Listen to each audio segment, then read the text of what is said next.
नमस्कार मित्र आणि मैत्रिणींनो, वेलकम टू माय चॅनल. सावळ्याची जणू सावळी आजच्या भागामध्ये इथे तिलोत्तमाच्या घरामध्ये रंगपंचमीची जल्लोषामध्ये साजरी करायची चाललेली असते आणि ते भैरवीचं प्लॅन काही वेगळाच असतो. जगन्नाथ अलका सावळीसाठी ते रंगपंचमीच्या शुभेच्छा देण्यासाठी आलेले असतात. जगन्नाथ आल्यानंतर चंद्रकांत बोलतो, जगन्नाथजी, अहो हे ढोल ताशांची काय गरज होती, ह्यांना कशाला आणलं आहे? तोपर्यंत जगन्नाथ म्हणतो, अहो चंद्रकांतजी, एवढा रंगपंचमीचा खास दिवस आहे, किती छान उत्साहित आनंदित सगळे काही आहेत आणि तुम्ही कसं म्हणताय बरं ढोल ताशांची गरज नाही आहे म्हणल्यानंतर एन्जॉय करा, मस्ती करा, असं काही म्हणल्यानंतर तिलोत्तमा चंद्रकांत दोघेजणी एकमेकांकडे बघून हसतात आणि तोपर्यंत ढोल ताशांच्या त्या आवाजामध्ये गरजामध्ये सगळे काही डान्स करायला लागतात. डान्स केल्यानंतर सगळेजणे सारंग सावळी हे दोघंजणे एकमेकांकडे बघून खूप बेधुंद झालेले असतात. तोपर्यंत ते जगन्नाथ आणि सावळीचा दुसराच काहीतरी प्लॅन असतो. सावळी म्हणते, जगन्नाथजी, आपण भैरवी मॅडमच्या तोंडून हे सत्य वधवून सगळ्यांसमोर आणायचं तरी कसं?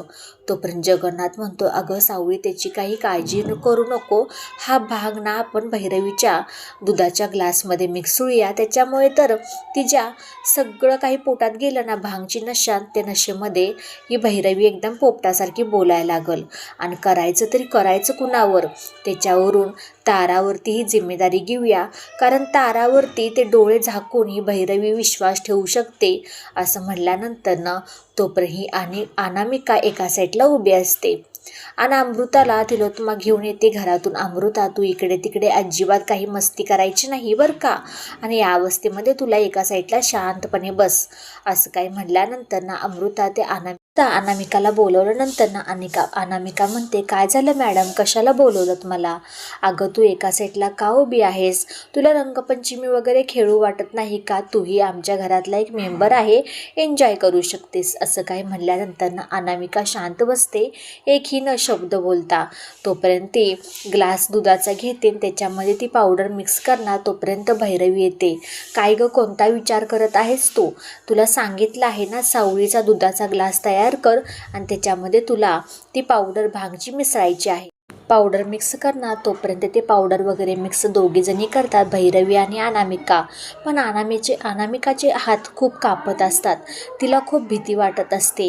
ती ग्लास घेऊन सावळीकडे जाणार. तोपर्यंत इथे बबलूला कलर लावण्यासाठी नील येत असतो आणि त्या दोघांच्या मस्तीमध्ये अनामिकाच्या हातातला ग्लास हा खाली पडतो. ग्लास खाली पडल्यानंतर नील अनामिकाच्या अंगावरती कलर एकदम लागल्यामुळे अनामिका एकदम थरथर कापायला लागलेली असते आणि माई मला वाचवा, माई मला वाचवा, असं जोरजोरात ओरडायला लागलेले असते.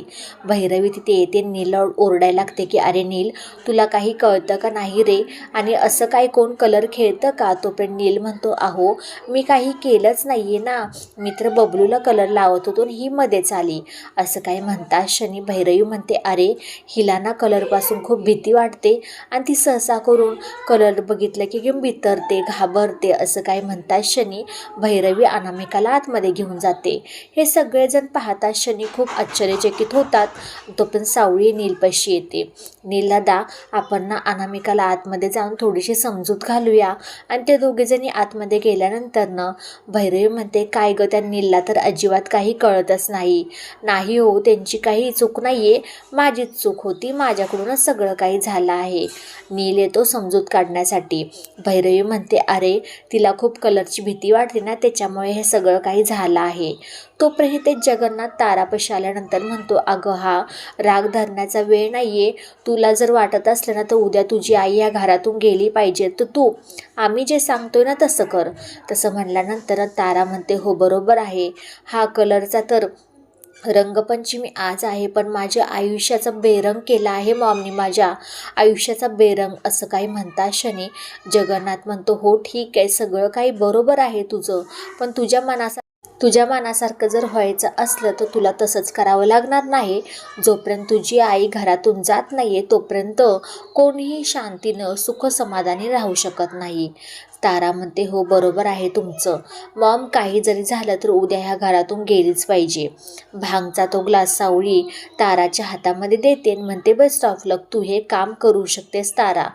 तोपर्यंत ते तिलोत्तमा आणि भैरवी दोघीजणी बोलत असतात आणि तारा तिथे, मॉम हा ग्लास घे आणि भांग पी, म्हणजे भांग पी आणि उद्या तू ह्या घरातून गेलीस तरी चालेल असं काही म्हणता क्षणी तिलोत्तमा म्हणते, अगं तारा तू कशी बोलतेस?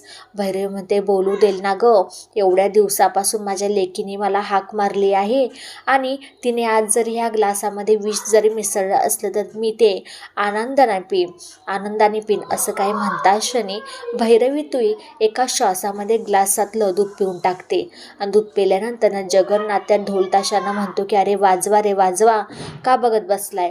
असं काय म्हणता क्षणी भैरवीच्या पोटामध्ये तो भांग गेल्या क्षणी ती एकदम डान्स करायला लागते, तिला कसलंही सूट नसती. तोपर्यंत भैरवी म्हणते की मी कुणाला हे सोडणार नाही, बघा ते एकाची वसूल एकाकडून सूड घेणार आहे, सूड असं काही म्हणता क्षणी तोपर्यंत सावळी पटकन भैरवीच्या कानात बोलते की माई तुम्ही एवढ्या दिवस झाला आमच्या घरामध्ये राहताय, नक्की त्याच्या मागचं कारण तरी काय आहे? तिलोत्तमा मॅडमने तुम्हाला इथं आणलंय का तुम्ही त्यांच्या म्हणजे स्वतःच्या मनाने आलाय? तोपर्यंत भैरवी पटकन सावळीचा हात पकडते तिला म्हणते, चल चल मी तुला सर्वांसमोर सत्य सगळं सांगते. आणि अखेरकार पुढच्या भागामध्ये आपल्याला थोडक्यात पाहायला भेटणार आहे की भैरवीने भांग पिल्यामुळे सत्य सगळ्यांसमोर एकदम पोपटासारखे बोलायला लागलेले असते. त्यामुळे जगन्नाथची ही अवस्था बेकार, तिलोत्तमाने तर एकदम कानच पकडलेले असतात. भैरवीने आत्तापर्यंत जे काही सत्य लपवून ठेवलेलं होतं ते अखेरकार सर्वांसमोर आलेलं असतं. व्हिडिओ शेवटपर्यंत पाहिल्याबद्दल खूप सारे मनापासून धन्यवाद. आवडल्यास लाईक शेअर सबस्क्राईब करायला अजिबात विसरू नका. आणि हो, माझे जर तुम्हाला डेली व्लॉग बघायला आवडत असतील तर येस ऑर नो असं काही तुम्ही कमेंट बॉक्समध्ये लिहू शकता. बाय सगळ्यांना.